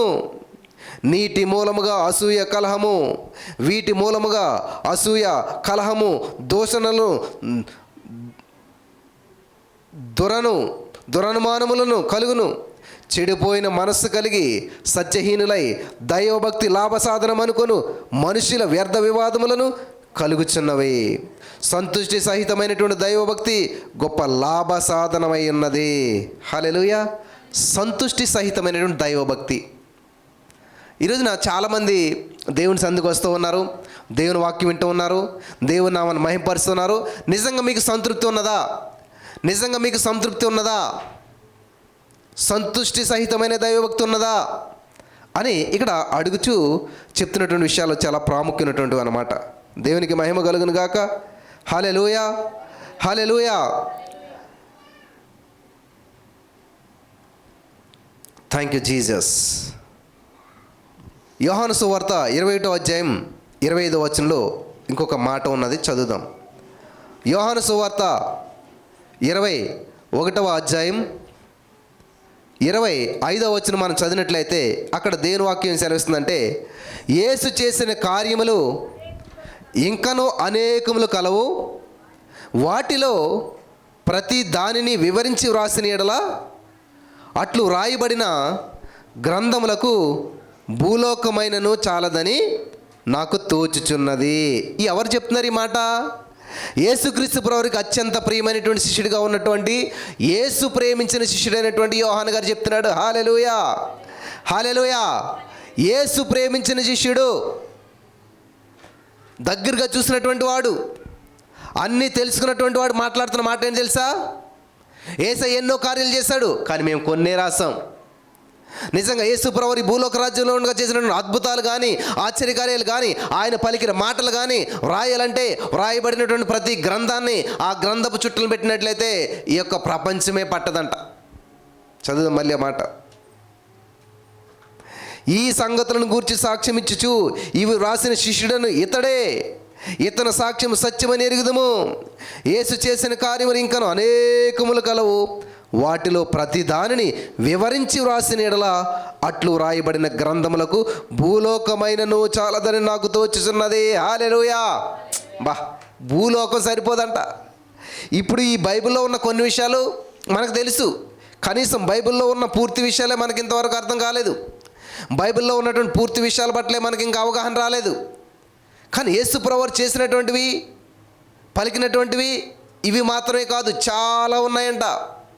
అవన్నీ ఒకేలా లిఖించి వ్రాసి, చూడండి, అనేకములు కలవు, వాటిలో ప్రతి దానిని వివరించి వ్రాసిన యెడల. అబ్బా, అంటే ఒక్కొక్క దాన్ని వివరించి రాస్తే భూలోకం సరిపోదంట, భూలోకం సరిపోదంట. కానీ ఈరోజు చాలామంది అటువంటి భూలోకంలో ఎక్కడో చిన్న ఇసుకరైనటువంటి జీవితాన్ని జీవిస్తున్న మనం అటువంటి దేవుని విమర్శిస్తూ ఉన్నారు, అటువంటి దేవుని గురించి తక్కువగా మాట్లాడుతున్నారు, అటువంటి దేవుని గొప్పతనాన్ని తక్కువ అంచనా వేస్తూ ఉన్నారు. ప్రియులారా, గమనించాలి, దేవుడు నమ్మదగినోడు. ప్రతి విత్తనం నువ్వు చేతిలో పెట్టుకోగలుగుతావు. అది మర్రి విత్తనమైనా ఏ విత్తనమైనా సరే చిన్నగా ఉంటుంది, చేతిలో పెట్టుకుంటావు. కానీ దాన్ని ఒక్కసారి విడిచిపెట్టినట్లయితే అది భూమిలో పడి విస్తరించి ఫలించి అభివృద్ధి చెంది అనేక పక్షులకు ఆశ్రమిస్తుంది, అనేక మందికి నీడనిస్తుంది. నువ్వు దానిని ఇంకా కంట్రోల్ చేయలేవు. అలాగే ఈరోజు నీ జీవితం విత్తనంలా ఉన్నదేమో, ఈరోజు నీ జీవితం కొంచెంగా ఉన్నదేమో, ఈరోజు నీ జీవితం మరి ఎందుకు పనికిరనటువంటి జీవితంగా ఉన్నదేమో. అయితే దేవుడు చెప్తున్నాడు అనమాట, దేవుడు నిన్ను నాటటానికి ఇష్టపడుతున్నాడు ఆయన. హల్లెలూయా. నువ్వు ఫలించాలి, విస్తరించాలి, అభివృద్ధి చెందాలి, అనేక మందికి దీవెనకరంగా ఉండాలి. అది దేవుని యొక్క ఉద్దేశం. దేవునికి మహిమ కలుగును గాక. హల్లెలూయా. ఇప్పుడు క్రిస్మస్ ఆరాధనని మనం చేస్తూ ఉన్నాం, దేవుని ఆరాధన చేస్తూ ఉన్నాం. కానీ కొంతమంది ఏం ఆరాధన చేస్తూ ఉన్నారంటే ఏం ఆరాధన చేస్తున్న వారికి తెలియదు. అందరు రావాలి కాబట్టి వచ్చారు, చక్కటి బట్టలు వేసుకోరు కాబట్టి వేసుకుంటారు, కూర్చుంటారు, వెళ్ళిపోతారు. There is no use. వచ్చినటువంటి నీవు వచ్చినట్టుగా వెళ్ళకూడదు. నీ పక్కన ఎంతమంది ఉన్నారు, ఈ పక్కన ఎంతమంది ఉన్నారు, ఇది అనవసరం నీకు. దేవునితో ఒక ఎన్కౌంటర్ అవటానికి నువ్వు వచ్చావు, దేవుని సందులో నువ్వు గడపడానికి వచ్చావు. దేవునికి నీకు సంబంధించినటువంటి సమయం ఇది. దేవుడు నీతో వాక్యం ద్వారా మాట్లాడవచ్చు, దేవుడు నీతో సాక్ష్యం ద్వారా మాట్లాడవచ్చు, దేవుడు నీతో ఆరాధన ద్వారా మాట్లాడవచ్చు. ఏ క్షణాన్ని ఏ విధంగా మాట్లాడతాడో దేవుడు తెలియదు. కాబట్టి ఆది నుండి అంచె నిమిషం వరకు ఉండాలి. హల్లెలూయా. దేవుడు చెప్తున్నాడు, నేను ఆది అంతము, ఆది అంతము. కాబట్టి ఏ క్షణంలో ఏ మాట మిస్ అయిపోతుందో, ఈరోజు నా జీవితంలో పనిచేసినటువంటి మాట ఆరాధనలో వెళ్ళిపోయిందేమో, ఈరోజు నా జీవితంలో పనిచేసినటువంటి మాట ఆ వర్తమానం ముందులో వెళ్ళిపోయిందేమో, ఈరోజు దేవుడు నాతో మాట్లాడే మాట ఈ సమయంలోనే విడుదలవుతుందేమో అని ఆశతో ఎదురు చూడాలంట. హల్లెలూయా. నా చిన్నతనంలో నేను వాక్యం ఎప్పుడైనా కానీ ఒక పెన్ను పేపర్ పట్టుకుని ఒక వజ్రాల మూట కింద పడుతున్నట్టుగా ఆశతో ఎదురుసేవాడిని. ఇదిగో ఈ మాట ద్వారా దేవుడు నా జీవితాన్ని మార్చేస్తాడు, ఈ మాట ద్వారా నా జీవితంలో అద్భుతాలు జరుగుతాయని చెప్పి ప్రతి మాటని రాసుకుంటూ ఉండగా అవన్నట్లు దేవుడు నా హృదయంలో నింపేశాడు. ఈ రోజున అద్భుతమైన వర్తమానాలుగా మార్చబడ్డాయి. అనేక మందికి నన్ను దీవెనకరంగా చేశాడు. ఆమేన్. ప్రియులారా, ఆసక్తి కలిగి ఎవరైతే దేవుని వాక్యాన్ని వింటారో, ఆసక్తి కలిగి దేవుని యందు పట్టుదల కలిగి దేవుని కొరకు జీవించాలంటే తీర్మానాలు తీసుకుంటారో, ఈ లోకం మిమ్మల్ని ద్వేషించవచ్చు, దూషించవచ్చు, తక్కువ చేయొచ్చు, చేతవన్ని గౌరుగా చూడొచ్చు. కొంతకాలం మాత్రం అది శోధించబడిన మీద సువర్ణం ప్రకాశవంతం అవుతుంది. శోధన గుండా సువర్ణం కొంత సమయం వెళ్తుంది. కొన్ని గంటలు వెళ్ళొచ్చు, కొన్ని నిమిషాలు వెళ్ళొచ్చు. ఆ వేడి, బాధ, నరకం అంతా ఉంటుంది. కానీ జయించొచ్చినటువంటి సువర్ణం మరింత ప్రకాశవంతంగా ఉంటుందంట. హల్లెలూయా. ఈరోజు మీ జీవితంలో శ్రమలు గుండా వెళ్తున్నారేమో, ఇబ్బందులు గుండా వెళ్తున్నారేమో, ప్రతికూల పరిస్థితులు గుండా వెళ్తున్నారేమో, జీవితం గందరగోళం అయిపోయి దిక్కుతోచిన పరిస్థితులు మీరున్నారేమో, అది ముగింపు సమయం వచ్చినది. ఆమేన్. హల్లెలూయా. హల్లెలూయా. కాబట్టి దేన్ని ఆరాధిస్తున్నారంటే, మాకు తెలియని దాన్ని మేము ఆరాధిస్తున్నామంటారు కొంతమంది. తెలియబడని దేవుని కంటే ఒక మందిరం కట్టారంట వాళ్ళు. మీరు తెలిసిందని మీరు ఆరాధిస్తున్నారు, మాకు తెలియదని మేము ఆరాధిస్తున్నాం అంటుంటుంది బైబిల్లో. తెలియని దాన్ని. ఈరోజున అన్ని షార్ట్ కట్స్ అయిపోయాయి అనమాట. నూడిల్స్ అంటే ఎన్నాళ్ళు వేరే ప్రాసెస్ ఉండేది, ఇప్పుడు ఏంటంటే ఇన్స్టెంట్ నూడిల్స్. సాల్ట్ కూడా వాడిచ్చేస్తాడు, అందులో ఇంకోటి ఏంటది మసాలా కూడా వాడిచ్చేస్తాడు. ఏమి లేదు, నీళ్ళు వేడి చేసుకోవటం, ఆ ప్యాకెట్ ఓపెన్ చేసి అందులో వేసేయటమే. నేను బ్యాచిలర్గా ఉన్నప్పుడు నూడిల్స్ అవి తినాలని బయటికి వెళ్ళాలి ఖచ్చితంగా. కానీ ఈ యాడ్ వచ్చిందనమాట, ఇన్స్టెంట్ 2 minutesలో ఏమి లేదు ఇట్లాగని చెప్పారన్నమాట. వెంటనే మేము తెచ్చుకున్నమాట, వెళ్ళి మా ఫ్రెండ్ వాళ్ళు తెచ్చారు, మేము తెచ్చుకున్నాం. ఏం చేస్తాంట, ఆ నీళ్ళన్నీ హీట్ చేసేసాం. హీట్ చేసిన తర్వాత అది అందులో వేసేసాం, తయారైపోయింది నూడిల్స్. కానీ అందులో ఈ యొక్క మసాలా ప్యాకెట్, సాల్ట్ ప్యాకెట్ ఉంటుందన్న విషయం మాకు తెలియదు. ఎంత అది వండినా కానీ బాగానే ఉంది, కానీ అవటం షేప్ వచ్చింది, రూపు వచ్చింది, అంతా బాగానే ఉంది, కానీ టేస్ట్ రాలేదు అందులో. ఏంటని చూస్తే ఆ తర్వాత ప్యాకెట్ని ఎలాగంటే అందులోంచి సాల్ట్ పడ్డది. అరే, ఇది వేస్తే కానీ అదికి టేస్ట్ రాదు, ఇన్స్టెంట్ మనకి. అలాగే ఈ రోజున హౌ ఆర్ యు అన్న పదాన్ని ఎలా రాస్తుందో తెలుసా? Are you, how are you అంతే అయిపోయింది. వైఓయు లేదు, డైరెక్ట్ యూ వచ్చేసింది అనమాట. షార్ట్ కట్స్ వచ్చేసాయి. అలాగే హ్యాపీ బర్త్డే మనం ఏం చేస్తామంటే హ్యాపీ బీడే అని రాస్తాం అనమాట. ఇది బర్త్ అంతా తీసేస్తాం, బి ఒకటే ఉంటుంది కదా. పాటలు కూడా అలాగైపోయి ఇప్పుడు అంతా కూడా. అలాగే క్రిస్మస్ని కూడా షార్ట్ కట్లు ఏం చేయాలి తెలుసా? X mass. ఏంటంటే ఎక్స్. యాక్చువల్గా మీరు చదువుకున్న వాళ్ళు అయితే స్కూల్లో ఏదైనా ప్రాబ్లం సాల్వ్ చేయాలనుకోండి, దాన్ని ఏం చేస్తారు? తెలియనటువంటి పదాన్ని ఎక్స్ అనుకుంటారు అన్నమాట. తెలియనటువంటి పదాన్ని ఏం చేస్తారు? ఎక్స్ అనుకుంటారు. ఎక్స్ అనుకుని ఏం చేస్తారు? సమంత చేసుకుని వెళ్ళి లాస్ట్లో ఏం చేస్తారు? ఎక్స్ ఈజ్ ఈక్వల్ టు ఇంత అని ఆన్సర్ వచ్చాక అప్పుడు చెప్తారు అనమాట. పలానా పదాన్ని అర్థం ఏంటంటే, పలానా విషయం ఏంటంటే ఇదే అని చెప్పి అప్పుడు చెప్తారు. వింటున్నారా? అలాగే ఎక్స్ మాస్ అంటే అర్థం ఏంటంటే, ఇప్పుడు క్రిస్మస్ అంటే క్రీస్తుని ఆరాధించడం, ఎక్స్ మాస్ అంటే అర్థం ఏంటంటే తెలియని దాన్ని ఆరాధించడం. పోనీ ఆ ఎక్స్ అనుకున్నవాడు చివరికి సొల్యూషన్ వస్తుంది, వాడికి ఎక్స్ ఉన్నవాడికి చివరికి ఆన్సర్ వస్తుంది. కానీ ఇక్కడ ఎక్స్ మాస్ చేసేవాళ్ళకి చివరికి యేసుప్రభువుని తెలుసుకున్నారా? తెలుసుకోలేదు. ఆ గొర్రెలు కాపర్లు ఏనయ్యు, ఆ గొర్రెల కాపరులే బెటరు. యేసుక్రీస్తు ప్రభు ఎక్కడ పుట్టాడో అని చెప్పి వెతుక్కుంటూ వచ్చారు, కనుగొన్నారు. ఆమేన్. ఆయన ఆరాధించారు. గొర్రెల కాపరులు దేవుని ముద్దాడారు, అంటే దేవుని ఆరాధించారు. దేవుని యొక్క ఉద్దేశాన్ని వారు నెరవేర్చగలిగారు. ఆమేన్. హల్లెలూయా, హల్లెలూయా. ఈరోజు నీ మాటలు వింటున్న ప్రియమైనటువంటి సహోదరి స్నేహితులారా, క్రిస్మస్ రోజున మాత్రమే కాదు ఆరాధన చేయటం, ఆదివారం రోజున మాత్రమే కాదు ఆరాధన చేయటం, అప్పుడప్పుడు మాత్రమే కాదు ఆరాధన చేయటం, గుర్తొచ్చినప్పుడు మాత్రమే కాదు ఆరాధన చేయటం. మరి ఎప్పుడు చేయాలంట, ఎలా చేయాలంట అంటే నిరంతరం చేయాలంట. హల్లెలూయా. నిరంతరం ఆయన స్తోత్రార్హుడు. నిరంతరం కూడా దేవుని చేయాలి. అందుకనే దేవుడు నాకు కరోనా వైరస్ టైంలో ఒక ఆలోచన ఇచ్చాడు. ఏంటంటే ప్రతిరోజు ప్రభు సన్నిధి, ఆమేన్, ప్రజాక్షేమం కొరకు ప్రార్థన, ఇటువంటి టైటిల్స్ తోటి కొన్ని నేను ప్రారంభించాను. అవి ఇప్పటికీ కొనసాగుతూ ఉన్నాయి. ఒక పని ప్రారంభించడం కంటే ఆ పనిని కొనసాగించడం చాలా కష్టం. చూడండి, రిబ్బన్ కటింగ్ ఈజీగా చేస్తారు, అట్లా కట్ చేస్తే అయిపోయింది. కానీ ఆ పని ప్రారంభించబడి ముగించబడాలి, కొనసాగించబడాలి, చాలా కష్టం. ఆ టైంలో ఖాళీగా ఉంటున్నాం, కరోనా వైరస్ వచ్చింది కాబట్టి ఇంట్లో ఉన్నాం కాబట్టి నేను ప్రారంభించాను. కానీ అది ఎంతవరకు కొనసాగించాలంటే ఒక పని మన వల్ల కాదు, శక్తి చేత అవ్వదు, బలము చేత అవ్వదు, కానీ దేవుని ఆత్మ ద్వారా సాధ్యమవుతుంది. హల్లెలూయా. ఆత్మస్వరూపుడైనటువంటి పరిశుద్ధాత్మ దేవుడు నీకు తోడుగా ఉంటాడు కాబట్టి, నీతో ఉంటాడు కాబట్టి నువ్వు సాధించగలుగుతావు, నువ్వు జయించగలుగుతావు. ఆమేన్. కాబట్టి ఇక్కడ క్రిస్మస్ అంటే షార్ట్కట్లో ఎక్స్మాస్ అయిపోయింది ఇప్పుడు, అంతే కదా. నేను మొన్న ఎక్కడ చూసానమాట, ఇలాగ అమ్ముతారు కదా చక్కగా, హ్యాపీ బర్త్డే ఇలా అమ్ముతారు చూడండి, మెరుపులాగా లెటర్స్. అక్కడ వాడు ఏమని ఉందంటే పెద్దదైపోతుందని చెప్పి ఎక్స్ పెట్టి మాస్ అని రాశాడనమాట. ఎక్స్మాస్, అందరూ దాన్ని కొనుక్కుని వెళ్ళిపోతున్నారు. ఎక్స్మాస్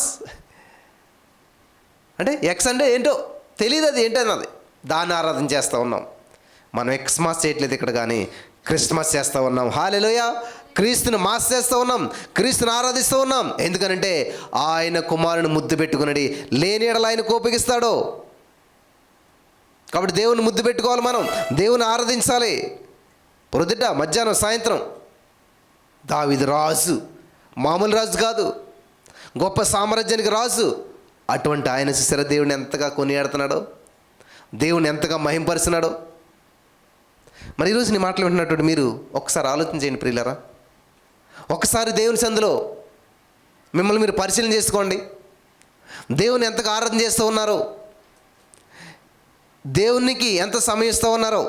ఖచ్చితంగా రోజులో గంట సమయం లేచిన వెంటనే దేవుని సందులో గడిపేటువంటి అలవాటు లేనట్లయితే మరి ఆ రోజంతా కూడా ఖచ్చితంగా మనం గందరగోళంలో గడుస్తుంది. ఎవరైతే లేచిన వెంటనే చీకటితోటి దేవుని సందులో మొట్టమొదటి గంట గడిపి దేవుని స్తుతించి, దేవుని ఆరాధించి, దేవుని మహింపరుస్తారో వాళ్ళ జీవితాల్లో అద్భుతాలు వెంట పడతాయి. ఆమేన్, ఆమేన్, హల్లెలూయా. కాబట్టి ఇక్కడ క్రిస్మస్లో క్రీస్తు మిస్ అయిపోయాడు, ఎక్స్ వచ్చి పడ్డది అక్కడ, క్రీస్తు మిస్ అయిపోయాడు. నేను ఎవ్రీ ఇయర్ ఒక ఎగ్జాంపుల్ చెప్తూ ఉంటుంటాను. ఏంటంటే ఒక సంపన్నమైన కుటుంబంలో ఒక చిన్న బాలుడు పుట్టాడు, చాలా రిచ్ ఫ్యామిలీ. అయితే ఆ బాబుకి 1 year వచ్చేసరికి, ఫస్ట్ బర్త్డే వచ్చేసరికి ఇటువంటి భయంకరమైన చలికాలం వచ్చిందంటండి. అటువంటి భయంకరమైన చలికాలంలో ఆ బర్త్డే ఫంక్షన్ ఏర్పాటు చేశారు, పెద్ద రాజగృహం. మరి అందరూ పెద్ద పెద్ద కారులో వస్తూ ఉన్నారు. ఈ తల్లి ఏం చేసిందంటే ఆ చిన్న బిడ్డని అందరూ వస్తున్నారు చూస్తారని చెప్పి ఆ హాల్లో ఒక మంచం వేసి పడుకోబెట్టింది, ఒక బెడ్, దాని మీద చక్కగా పడుకోబెట్టి చుట్టూ పిల్లోస్ పెట్టింది పడిపోకుండా. ఈ లోపల ఆ మీద చిన్న పని ఉందని చెప్పి లోపలికి వెళ్ళింది. సో ఎవరో తెలిసిన వాళ్ళు వచ్చారు, అరే బుజ్జి కన్నా నాన్న అని చెప్పి చూస్తూ ఆడుకుంటూ ఉన్నారు పిల్లోడితోటి. ఆమె చాలా పెద్ద స్వెటర్ వేసుకొచ్చింది కాబట్టి స్వెటర్ తీసి పక్కన పెట్టింది అనమాట. ఆ పిల్లోడితో ఆడుకుంటూ ఉంది. నెక్స్ట్ ఇంకొక ఆమె వచ్చింది, ఆమె కూడా పెద్ద స్వెటర్ వేసుకొచ్చింది, ఆ స్వెటర్ తీసి ఆ పక్కన పెట్టింది. వీళ్ళిద్దరు కొంచెం ఆడారు, ఆడి వీళ్ళు కూడా లోపలికి వెళ్ళారు. ఎక్కడుందిరా మీ అమ్మ అని చెప్పి మాట్లాడుకుంటా. ఈ విధంగా ఏమైంది, ఇంకొక వ్యక్తి వచ్చాడు, మంచి స్వెటర్ వేసుకుని వచ్చాడు ఆయన. అరే స్వెటర్లన్నీ ఇక్కడ పెట్టుకోవటకే పెట్టారేమని చెప్పి ఆ స్వెటర్ అక్కడ వేయడంట ఆయన. అందరూ వస్తున్నారు, స్వెటర్ అక్కడ వేస్తున్నారు, వెళ్తూ ఉన్నారు. ఈ లోపల మరి జనం అందరూ వచ్చేసారు. ఆ బర్త్డే గురించి మాట్లాడుకుంటూ ఉన్నారు. హంగామా జరుగుతూ ఉంది, హడావుడంతా జరుగుతూ ఉంది. సరే, ఇంకా బర్త్డే కేక్ కట్ చేయించాలి కాబట్టి ఆ బేబీని తీసుకురామని చెప్పి వాళ్ళ అమ్మని పిలిచారు. ఆ తీసుకురండి బర్త్డే బేబీని అంటే ఆమె వెతుకుతూ ఉందన్నమాట. ఎక్కడ ఎవరికి ఇచ్చాను గుర్తు తెచ్చుకుంటూ ఉంది. ఎక్కడ మర్చిపోయి ఎవరికి ఇచ్చానంటే మళ్ళీ రిమైండ్ చేసుకుంటే ఆమె గుర్తొచ్చిందంట. అరే, పలానా బెడ్ మీద పడుకోబెట్టాను కదా అని వెళ్ళి చూస్తే అక్కడ అంతా కూడా బెడ్ ఖాళీ లేదంట. ఎలా ఉంది? ఆ బెడ్ అంతా కూడా అందరూ వేసుకొచ్చిన స్వెటర్ల చేత నింపబడిపోయిందంటే ఇంత ఎత్తుని. అందరు స్వెటర్లు ఒకరి దాని మీద ఒకరు ఆ స్వెటర్లు అన్నీ కలిపి ఆ బెడ్ మీద వేసారంట. ఆ స్వెటర్లన్నీ తీసేసరికి బిడ్డ అడుగునున్నాడంట. సో అవి స్వెటర్లు భయంకరమైన వేడి, ఊపిరి ఆడక ఆ బిడ్డ చనిపోయాడంట అందులో. అసలు హడావుడంతా ఎవరి కొరకు? కేక్ కటింగ్ ఎవరి కొరకు? ఆ ఫంక్షన్ ఎవరి కొరకు? ఆ అరేంజ్మెంట్లు ఎవరి కొరకు? అంత ఖర్చు ఎవరి కొరకు? వీళ్ళు వచ్చిందంత ఎవరి కొరకు అంటే అసలైనటువంటి వ్యక్తి ఎవరంట? చిన్న బాలుడు. కానీ ఆ వ్యక్తిని నిర్లక్ష్యం చేశారు, మర్చిపోయారు, ఎక్కడో పెట్టి వదిలేశారు. వాళ్ళ పనులు వాళ్ళు బిజీ అయిపోయారు. హంగామా నడుస్తూ ఉంది. కానీ అసలైనటువంటి వ్యక్తిని వెతికేసరికి, చూసేసరికి ఆయన చనిపోయాడు. ఈరోజు నా ప్రియమైనటువంటి సహోదర స్నేహితులారా, అనేక క్రిస్మస్లు ఇలాగే జరుగుతూ ఉన్నాయి. అనేక క్రీస్తు కార్యాలు ఇలాగే జరుగుతున్నాయి. అనేక ఆరాధనలు ఇలాగే జరుగుతున్నాయి. ఆయన పక్కన పెట్టేసి మన పని మనం చేసుకుంటూ ఉన్నాం. నీ జీవితంలో ప్రథమ స్థానం దేవునికి ఇవ్వాలి. ఆదివారం ముద్దులకి అనేక పనులు వస్తాయి మనకి. ఆదివారం ముద్దులకి అసలైనటువంటి పనులన్నీ తగులుతూ ఉంటుంటాయి. ఇది నా చిన్నప్పటి నుంచి ఉన్న పోరాటమే. ఆదివారం వచ్చేసరికి అందరూ బిజీగా ఉంటారు. నాకు కూడాను ఆదివారం ముద్దులకి బట్టలు ఉత్తుకోవాలి, ఆదివారం ముద్దులకి ఐరన్ చేసుకోవాలి, ఆదివారం ముద్దులకి అన్నీ చేసుకోవాల్సి వచ్చేటప్పుడు. మీలో చాలామంది కూడా చాలా పనులు ఉంటాయి ఆదివారం వచ్చేసరికి. వాస్తవం ఏంటంటే, ఎవరైతే దేవునికి ప్రథమ స్థానం ఇచ్చి, అందుకని జనవరి నెలలో ఫాస్టింగ్ పెట్టేది ఎందుకు తెలుసా? ప్రథమం పునాది. 2026కి పునాదిని వేసుకుంటూ ఉన్నావు కాబట్టి ప్రతి నెల, ప్రతి సంవత్సరం మొదటి రోజునే, ప్రతి సంవత్సరం మొదటి నెలలోనే దేవుని సందులో గడిపేయటం నేర్చుకోవాలి మనం. ప్రతి నెల మొదటి సంవత్సరం, ప్రతి సంవత్సరం మొదటి నెలలోనే చక్కగా ఉపవాసం ఉండి అన్నీ పక్కన పెట్టి, అందరినీ పక్కన పెట్టి సమయం అంతా కూడా దేవునితో గడపడానికి ఇష్టపడాలి మనం. హల్లెలూయా, హల్లెలూయా, హల్లెలూయా. కాబట్టి ఇక్కడ క్రిస్మస్లో క్రీస్తుని మిస్ అయిపోతున్నారు. ఎలాగో తెలుసా? ఆ బర్త్డే బేబీని మిస్ అయిపోయారంట. బర్త్డే బాబు ఎక్కడున్నాడు వెతుక్కుంటున్నారంట. కనీసం ఒక్కరు కూడా ఆలోచన రాలేదు. ఆ కేక్ కట్ చేసేంత వరకు ఆలోచన రాలేదు. వెళ్ళేసరికి బాబు వెళ్ళాడు, చనిపోయాడు. ఇప్పుడు ఇంక అంత పండగ ఇంకెందుకు అసలేని? అంత ఖర్చు ఎందుకు ఇంక అసలేని? అంతమంది ఎందుకు ఇంక వచ్చినట్లు అసలేని? అసలైన వ్యక్తి లేడు. నా ప్రియమైనటువంటి సహోదర స్నేహితులారా, క్రిస్మస్కి ఒక సేవకుడు ఏమన్నాడంటే, క్రిస్మస్లో చాలా రకాలు ఉంటాయి. క్రిస్మస్లో చాలా రకాలు ఉంటాయి. క్రిస్మస్ ఎక్కడ ప్రారంభించబడుతుందంటే ఫస్ట్ ఇంటిలో ప్రారంభించబడుతుందంట. దాన్ని ఏమంటారంటే ఇంటి క్రిస్మస్. ఇంటి క్రిస్మస్ అంటే ఏంటి? ఎంతకాలం పట్టించుకున్నటువంటి ఇల్లుని క్రిస్మస్ రోజున ఏం చేస్తాం? క్లీన్ చేస్తాం అనమాట, బాగు చేస్తాం అనమాట. చూడండి, చర్చెస్కి అన్ని పెయింట్లు వేస్తారు, లైటింగ్లు పెడతారు కదా క్రిస్మస్కే. అంతకుముందు మళ్ళీ ఉండదు. చూడాలి, గమని జాగ్రత్తగా వినాలి. క్రిస్మస్ రోజునే ఏమొచ్చింది? ఇంటి క్రిస్మస్ వచ్చింది. ఇల్లు బాగుపడింది, ఇల్లు క్లీన్ అయింది, మంచిది. ఆ తర్వాత ఇంటి క్రిస్మస్ అయ్యాక ఏమొస్తుందంట? వంటి క్రిస్మస్. అంటే ఈ వంటి క్రిస్మస్ వస్తుందన్నమాట. క్రిస్మస్ వచ్చినప్పుడే మనం ఏం చేస్తాం? చక్కగా అలంకరించుకుంటాం, చక్కగా తయారవుతాం. ఆ తర్వాత ఏమొస్తుందంట? పంటి క్రిస్మస్ అంటే మంచి ఆహారం తెచ్చుకుంటారు, తింటారు, అయిపోయింది. ఇంటి క్రిస్మస్, ఒంటి క్రిస్మస్, పంటి క్రిస్మస్ ఈ వీటిగా చేసేసేసి వదిలేస్తాం. అసలు క్రిస్మస్ ఏంటంట? యేసు ప్రభువుని ఆరాధించాలి. యేసు ప్రభువుని ఆరాధించకుండా ఇల్లుని ఎంత డెకరేషన్ చేసుకున్నా ఉపయోగం లేదు. యేసు ప్రభువుని ఆరాధించకుండా ఎంత అందంగా అలంకరైన ఉపయోగం లేదు. యేసు ప్రభువుని ఆరాధించకుండా ఎంత అద్భుతమైన ఆహారం భుజించినా కూడా ఉపయోగం లేదు.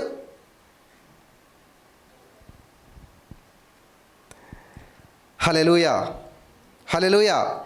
ఇక్కడ ఈ విషయాన్ని మనం గమనించాలి ప్రియులారా. 1 తిమోతి రాసిన పత్రిక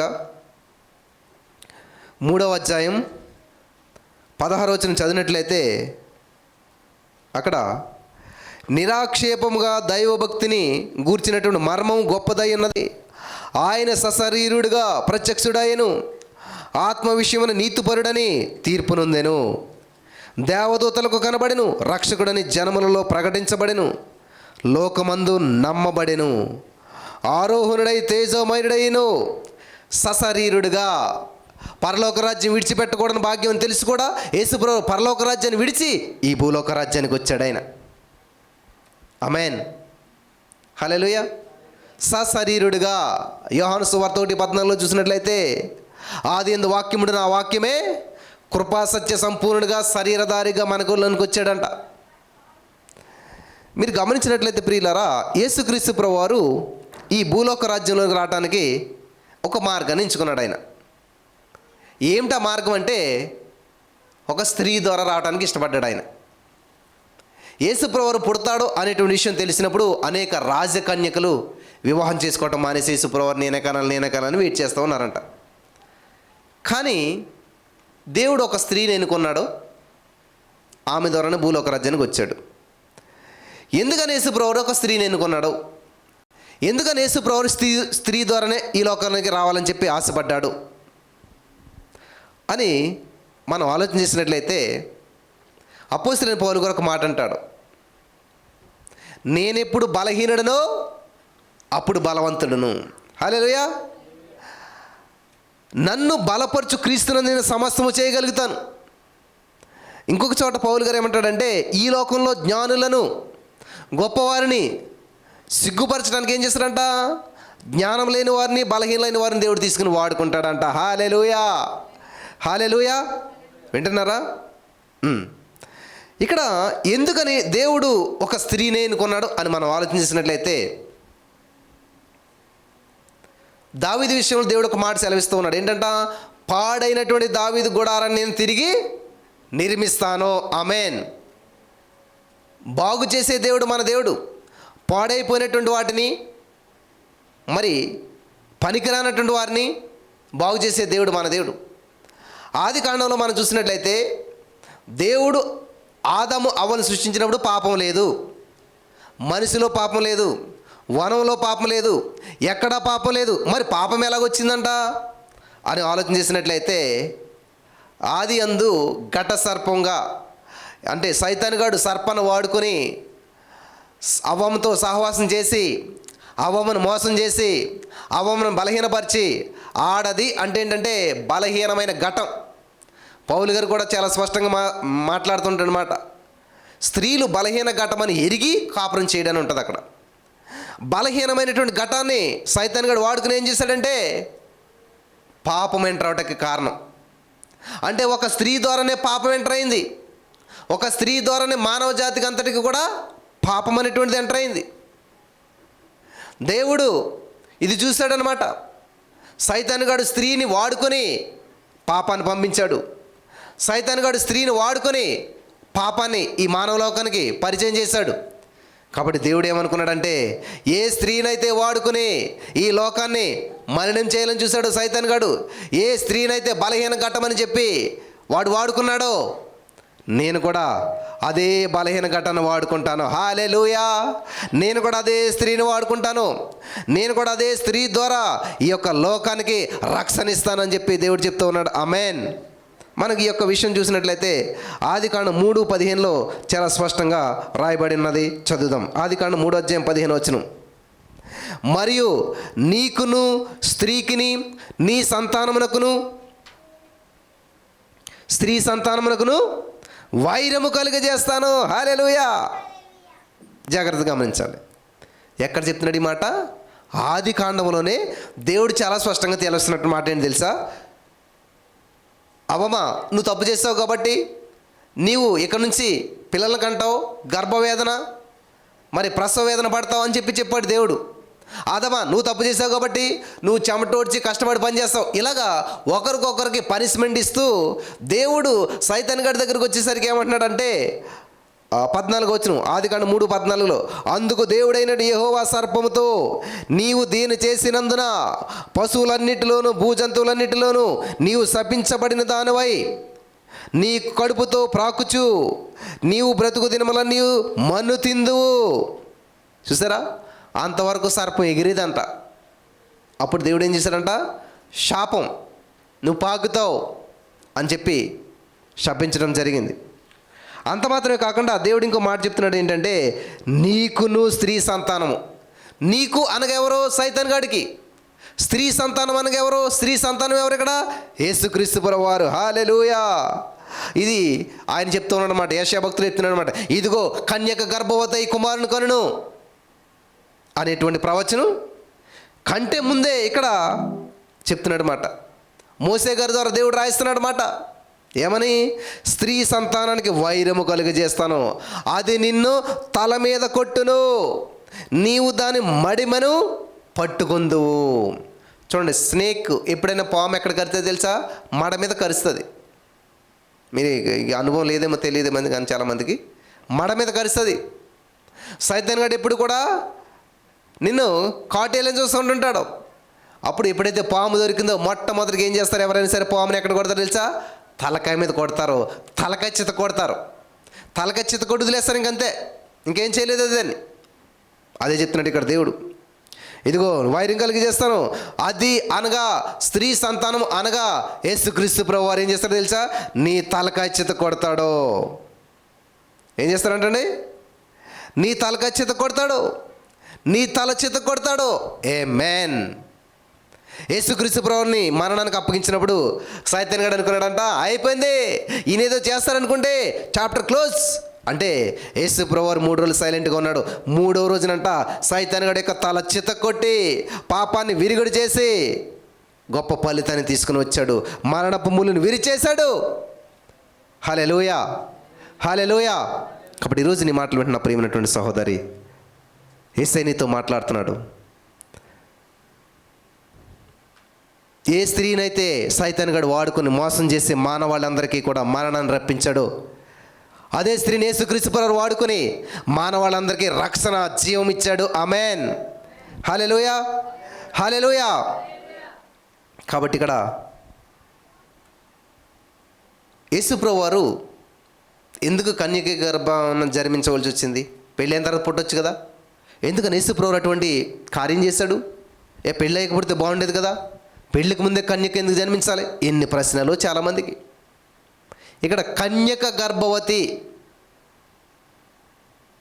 యేసు ప్రభువారు ఎలా గర్భం ధరించాడంటండి? గర్భంలోకి వచ్చాడంట పరిశుద్ధ ఆత్మ వలన. ప్రపంచంలో మునిపోయినట్టు జరిగిన కార్యం, తర్వాత అయినట్టు జరిగిన కార్యం దేవుడు చేశాడు. అది కొన్ని వందల సంవత్సరాల క్రితమే ముందు ప్రవచించబడిన ప్రవచనం నెరవేర్చబడుతూ ఉన్నది. కాబట్టి ఈరోజు నీ మాటలు వింటున్న ప్రియులారా, నీ పరిస్థితులు ఎలాగున్నా, నీ స్థితిగతులు ఎలాగున్నా సరే, నువ్వు దేవుని సందుకు వచ్చినట్లయితే, దేవుని దగ్గరకు వచ్చినట్లయితే, స్వల్పమైనటువంటిగా నువ్వు ఉన్నట్టు నీవు, అల్పమైనటువంటిగా ఉన్నట్టు నీవు, దేవుడు నిన్ను వాడుకుంటాడో. హల్లెలూయా. మరియమ్మ గారు ఎప్పుడైతే గర్భవతి అయిందో నిన్ను ధన్యురాలు అంటారంట. హల్లెలూయా. సైతాన్ గాడు నిన్ను పనికిరానటువంటి వ్యక్తిగా మార్చాడేమో, కానీ యేసయ్య నీలోనికి వచ్చినప్పుడు నీవు ధన్యురాలుగా మార్చబడతావు. ఆమేన్. నీ జీవితం గొప్పగా మార్చబడుతుంది. యేసయ్య నువ్వు ఆహ్వానించినట్లయితే నువ్వు అనేక మందికి ఆశీర్వాదకరంగా ఉంటావు. చూడండి, ఇప్పటికీ కూడా యేసు ప్రభువారు కన్నందుకు మరియమ్మ గారిని పూజిస్తూ ఉంటుంటారు. మరియమ్మ గారిని రిక్వెస్ట్ చేస్తారన్నమాట, అమ్మ నీ బిడ్డతోటి చెప్పు మమ్మల్ని కాపాడమని చెప్పి. అప్పుడు కూడా ఇదే జరిగింది కానాను విందులో. వెళ్ళి మరియమ్మ గారితో కొంచెం చెప్పు, ఆయనతో మాకు ద్రాక్షరసం అయిపోయింది, హెల్ప్ చేయమని చెప్పు అంటే నిజంగా ఇల్లు ఆవిడ చెప్పిందనమాట. చెప్తే అమ్మ ఆగో, నా టైం ఇంకా రాలేదన్నాడు. హల్లెలూయా. హల్లెలూయా. కాబట్టి ఇక్కడ ఆదికాండం 3:15 ఉందన్నమాట. ఎందుకని దేవుడు ఆ విధంగా మరియమ్మ గారిని వాడుకున్నాడంటే స్త్రీ సంతానంగా రావాలి. ఒక ఆయన దేవుడు నమ్ముకున్నాడంట, పచ్చి త్రాగుబోతు అనమాట. కానీ ఆ వ్యసనాన్ని విడిచిపెట్టలేకపోయాడు, కానీ దేవుడు నమ్ముకున్నాడు. కానీ ఆ ఊరిలో ఎవరు కూడా ఇతని కంటే ముందు నమ్ముకోలేదు. ఇతనే ఆ ఊరికి పాస్టర్ అయ్యాడంట. కానీ ఈయనకున్న బలహీనత విడిచిపెట్టలేదు. ఏంటది? త్రాగుతున్నాడు, వాక్యం కూడా చెప్తున్నాడంట. ఆయన చెప్తా ఆయన ఏం చేశాడంటే మత్తయి సువార్త 1వ అధ్యాయంలోకి వచ్చాడంట. వచ్చి అక్కడ అబ్రహాము కుమారుడు దావీదు కుమారుడు యేసుక్రీస్తు వంశావళి. అబ్రహాము ఇస్సాకును కనెను, ఇస్సాకు యాకోబుని కనెను, యాకోబు యోధాను కనెను. చూసారా? ఆ టైంలో మగోళ్ళు కనేవారు పిల్లలని చెప్పాడంట ఆయన. ఇక్కడ అదే ఉంది కదా, అబ్రహాం ఇస్సాకుని కన్నాడు, ఇస్సాకు యాకోబుని కన్నాడు. ఇలాగా ఆ కాలంలో మగోళ్ళు కనేటువంటి వారు పిల్లలందరినీ ఇప్పుడంటే ఆడవాళ్ళకి అంటున్నారని చెప్పాడంట ఆయన. వాస్తవం ఇది కాదు. ఆడవాళ్ళే కన్నారు ఎప్పుడైనా పిల్లల్ని. అవ్వమ్మ గారి దగ్గర నుంచి అందరూ ఆడవాళ్ళే కన్నారు. మరి ఇక్కడ ఒకవేళ యేసుక్రీస్తు ప్రభువారు యోసేపు గారి ద్వారా పుట్టాడు అనుకోండి, యేసు ప్రభువుని ఏమంటారు? యోసేపు కుమారుడు అంటారు. మరియా స్త్రీ సంతానం అనరు. ఇప్పుడు మరియమ్మ గారు కన్యకగా ఉంది. ఏ పురుషుని అవసరం లేకుండా పరిశుద్ధాత్మ వల్ల ఆమె గర్భం ధరించి కుమారుని కన్నది. కాబట్టి ఈయన ఏమంటారు? యేసు ప్రభువుని ఇప్పుడు స్త్రీ సంతానము. హల్లెలూయా. స్త్రీ సంతానము. ఇక్కడ ఆదికాండం 3వ అధ్యాయం 15 వచ్చి నెరవేర్చబడాలంటే ఈ యేసు ప్రభువు ఎలా రావాలి? స్త్రీ సంతానంగా రావాలి. అలా వచ్చాడు, మనందరికి రక్షణ తెచ్చాడు, మనందరిని విడిపించాడు. ఆమేన్. హల్లెలూయా, హల్లెలూయా. కాబట్టి ఇక్కడ క్రిస్మస్ అనేటువంటిది ఏంటంటే బహుమతుల పండగ. యోహాను 3:16 దేవుడు చెప్తారన్నమాట, దేవుడు లోకాన్ని ఎంతో ప్రేమించాడు. ఏం చేశాడు? ప్రేమించి తన అద్వితీయ కుమారుని ఈ లోకానికి ఒక బహుమానంగా పంపేశాడు. నువ్వు బహుమతుల కొరకు ఎదురు చూస్తాం కాదు, నువ్వు బహుమతులు ఇచ్చేటువంటి వ్యక్తిగా మార్చబడాలి. హల్లెలూయా. అసలు నువ్వే ఒక బహుమతిగా మార్చబడాలి. యేసు ప్రభువు చూడండి ఏం చేశాడు? ఈ లోకానికి ఒక బహుమతిగా వచ్చాడు. బంధకాల్లో ఉన్నటువంటి వారిని విడిపించే బహుమతి ఆయన. శ్రమల్లో ఉన్నవారికి, వేదనలో ఉన్న వారికి ఆయన ఒక బహుమానం. చూడండి, ఏడుస్తున్న పిల్లకి ఒక చాక్లెట్ ఇస్తామనుకోండి, అంటే ఒక బహుమతి లెక్క అనమాట. వెంటనే ఏం చేస్తారు? వాళ్ళు నవ్వుకుంటూ తినుకుంటూ పారిపోతారు, మర్చిపోతారు ఏడుపంతా కూడా. చూసారా? అలాగే యేసు ప్రభువు వారు మనకు ఒక బహుమతే. నీ సమస్య ఏదైనా సరే ఆయన నీ పరిష్కారం అయి ఉన్నాడు. నువ్వు ఎటువంటి స్థితిలో ఉన్నా సరే ఆయన విడిపించడానికి నీ విమోచకుడు అయి ఉన్నాడు. నా విమోచకుడు సజీవుడు. ఆమేన్, ఆమేన్, హల్లెలూయా. కాబట్టి ఈ రోజున ఈ మాటలు వింటున్న ప్రియమైనటువంటి సహోదర స్నేహితులారా, క్రిస్మస్ అంటే బహుమతులు పుచ్చుకోవటం కాదు, నీవే ఒక బహుమతిగా మార్చబడాలి. అనేక మందికి ఆనందాన్ని పంచిపెట్టాలి. ఆలయాలు శుభ్రపరచడం కాదు ప్రియులరా, ఆలయాలు బాగు చేసుకోవటం కాదు, నీవే ఒక ఆలయంగా మార్చబడాలి. ఇల్లులు శుభ్రపరచడం కాదు, నీవే దేవుని ఇల్లుగా, దేవుని గృహంగా మార్చబడాలి. మరి ఈ రోజున పరిశుద్ధాత్మ దేవుడు మీతో మాట్లాడుతూ ఉన్నాడు. చక్కటి సమయానికి మనం వచ్చాం. ఒక ఆచారంలో మనం వెళ్ళిపోతూ ఉన్నామేమో. మరి ఈ రోజున అనేక ప్రశ్నలకు సమాధానం దొరికింది అనుకుంటున్నాను. క్రిస్మస్ అనే పదం బైబిల్ అంతా తిరిగేసిన ఎక్కడ దొరకదు, కానీ క్రిస్మస్ అనే పదం బైబిల్లో ఉందా అంటే లేదు అని ఖచ్చితంగా చెప్పవచ్చు. మరి క్రిస్మస్ చేసుకోవచ్చా వద్దా అంటే ఖచ్చితంగా మనం ప్రతిరోజు క్రిస్మస్ చేసుకోవాలి. హల్లెలూయా, హల్లెలూయా.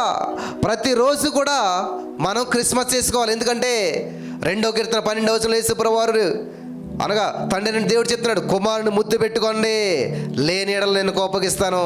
అంటే ముద్దు పెట్టుకోవటం అంటే ఆరాధన చేయటం. క్రిస్మస్ అనగా క్రీస్తును ఆరాధించడం. ఎప్పుడంటే ప్రతిరోజు, ప్రతి దినము, ప్రతి క్షణము కూడా మనకి క్రిస్మస్సే. ఆమేన్. ఈ మాటల ద్వారా దేవుడు మనల్ని బలపరచును గాక. ఆమేన్. కాబట్టి మన జీవితంలో ఎప్పుడు కూడా సమయాన్ని వృధా చేయొద్దు. దేవుని మహింపరుస్తూ, దేవుని కనపరుస్తూ ముందుకెళ్ళిపోదాం. హల్లెలూయా. ఈ సమయంలో ఒక పాట పాడి దేవుని నామాన్ని మహింపరుతాం. యుద్ధము యెహోవాదే, యుద్ధం ఎవరిదంటండి?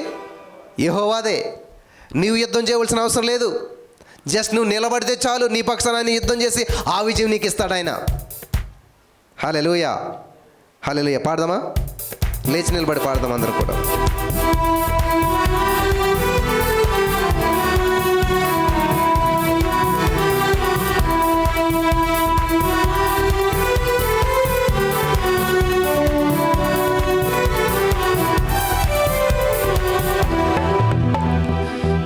యుద్ధము యెహోవాదే, యుద్ధము యెహోవాదే.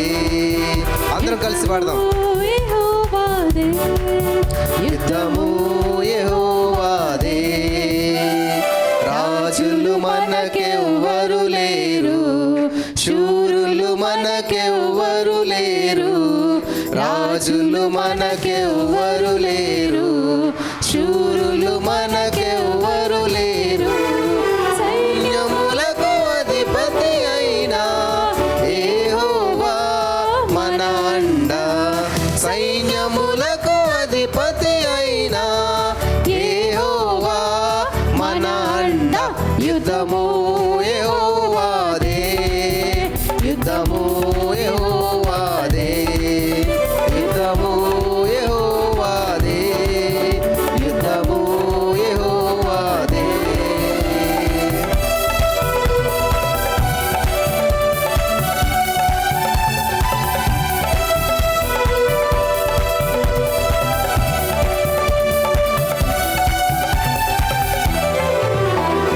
వ్యాధులు మనలను పడద్రోసిన, బాధలు మనలను కృంగదీసిన, మనలను పడద్రోసిన, బాధలు మనలను కృంగదీసిన.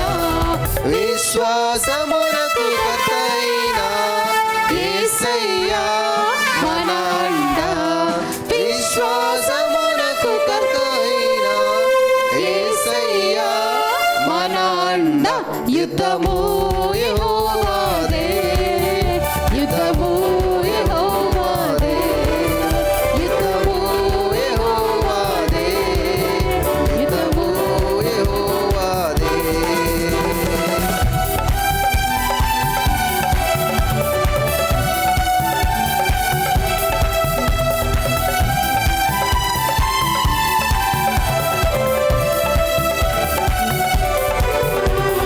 ఎరికో గోడలు ముందున్న, ఎర్ర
హల్లెలూయా, హల్లెలూయా, హల్లెలూయా. సంతోష